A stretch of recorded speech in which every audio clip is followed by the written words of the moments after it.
সময়টা দীর্ঘ হলে সেটা আমার কাছে যথার্থই মনে হয় যদি কন্টেন্ট ওরিয়েন্টেড হয়। যেমন এই গল্পের জন্য আমি সুরঙ্গেতে অনেক ছিমছাম ছিলাম। আমি ভেবেছিলাম যে অনেক পাতলা জীবনযাপনই কাটাবো। এই ঈদে জামা জুতো অ্যাক্সেসরিজের ডিসকাউন্ট।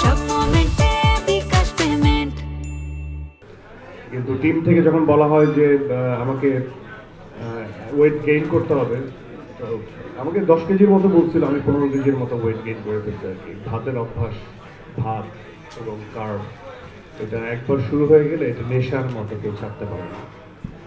তবে I am trying my level best, কারণ নেক্সট প্রজেক্টের জন্য আবার তারা বলছে 20 কেজি ওয়েট ডাউন করে ফেলতে, মানে কাটল ডাউন করতে। So I am trying. আর আমার মনে হয় যে এটাই, মানে আমার কাছে কোনো কিছুই মনে হয় না দেরিতে আসে। আমার কাছে মনে হয় যে সব কিছুই সঠিক সময়েই আসে। আমরা চাইলেও সেটা আগে নিয়ে আসতে পারি না বা পরে নিয়ে যেতে পারি না। তো আমার কাছে ঠিকঠাক মনে হয়। হ্যাঁ, দর্শকের জায়গা থেকে যারা দর্শক, যারা আমার ফ্যানরা, তারা কিছু ইমোশনালি তারা চায় যে অনেক বেশি কাজ করি, কারণ তারা প্রতি ইভেন্টে অনেক কাজ দেখতো। সেই জায়গা থেকে কাজের সংখ্যা অনেক কম। তো আমি যেহেতু একটা কমিটমেন্টে বিশ্বাস করি, আমি বলেছিলাম যে যখন আমি সিনেমাতে কাজ করবো তখন আসলে অন্যান্য কন্টেন্টে আমাকে খুব বেশি একটা দেখা যাবে।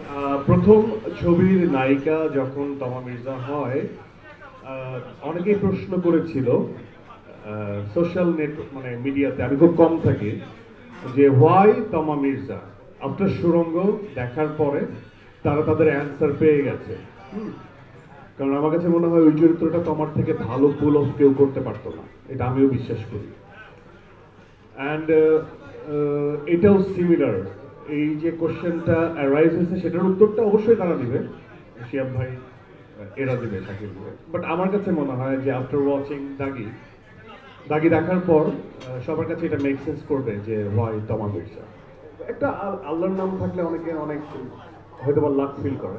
আপনারা হয়তো বা এরকম অনেক ঘটনা আছে, আপনারা যদি মুভি লাভার হন, এটা একটা মেটাফোর, এটাও একটা ইঙ্গিত।